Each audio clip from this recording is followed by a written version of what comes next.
Assalamualaikum warahmatullahi wabarakatuh. Perkenalkan, nama saya Nurmayati Aleda, kelas 2B, Prodi S1 PGSD. Baiklah, di sini saya akan menjelaskan tentang keteksaan atau ambiguitas dan perubahan makna. Yang pertama, keteksaan atau ambiguitas.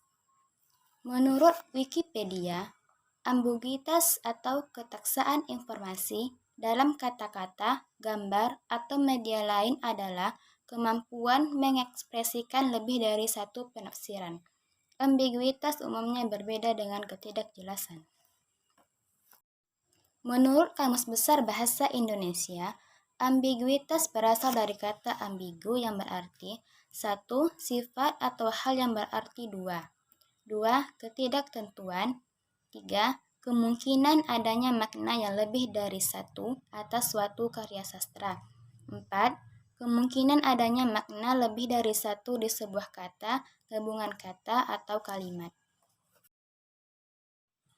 Ambiguitas dalam komunikasi dapat terjadi baik menggunakan bahasa lisan maupun tulisan.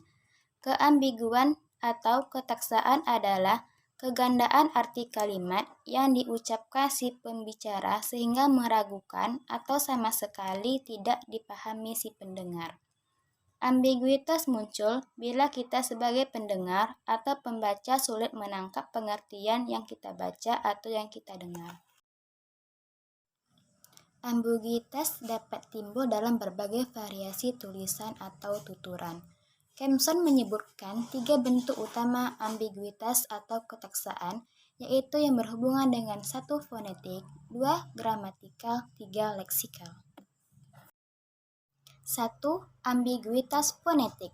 Ambiguitas pada tataran fonetik muncul akibat berbaurnya bunyi-bunyi bahasa yang dilafalkan. Kata-kata yang membentuk kalimat yang dilafalkan terlalu cepat dapat mengakibatkan keraguan maknanya. Misalnya kata beruang yang berarti mempunyai uang atau nama binatang. 2. Ambiguitas gramatikal. Ambiguitas gramatikal muncul pada tataran morfologi dan sintaksis. Pada tataran ini, ambiguitas dapat dilihat dari 2 alternatif. Alternatif yang pertama adalah ambiguitas yang disebabkan oleh peristiwa pembentukan kata secara gramatikal dalam tataran morfologi yang mengakibatkan perubahan makna. Misalnya pada kata pemukul dapat bermakna ganda, yaitu orang yang memukul atau alat untuk memukul. Alternatif yang kedua adalah ambiguitas pada frase yang mirip. Setiap kata yang membentuk frase sebenarnya jelas, tetapi kombinasinya mengakibatkan maknanya dapat diartikan lebih dari satu pengertian. Dalam bahasa Indonesia, frase orang tua dapat bermakna ganda, yaitu orang yang tua atau ibu bapak. Yang ketiga, ambiguitas leksikal. Dalam tataran leksikal, ambiguitas dapat dilihat dari 2 sisi. Yang pertama, adanya gejala polisemi. Misalnya, kata haram dalam bahasa Indonesia dapat bermakna 1. Terlarang atau tidak halal. Contohnya, haram hukumnya apabila makan daging babi.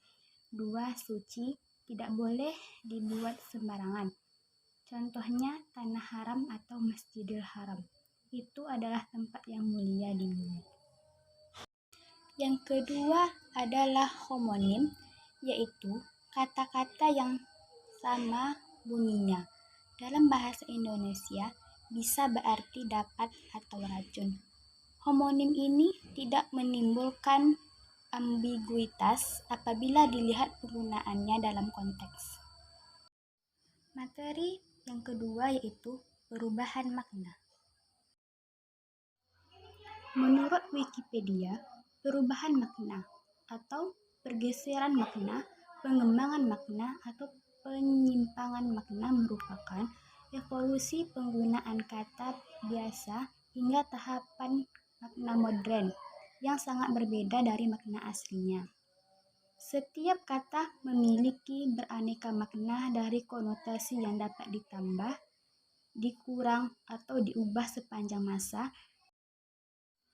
Faktor-faktor yang menyebabkan perubahan makna yaitu: 1. Faktor kebahasaan. 2. Faktor kesejarahan.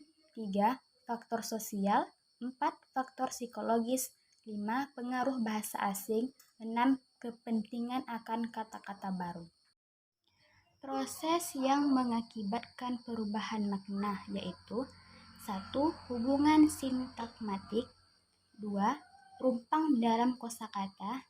3. Perubahan konotasi. 4. Peralihan dari pengacuan yang konkret menjadi abstrak. 5. Sinestesia. 6. Penerjemahan harfiah. Demikian pembahasan tentang ambiguitas dan perubahan makna dari saya. Sekian dan terima kasih. Wassalamualaikum warahmatullahi wabarakatuh.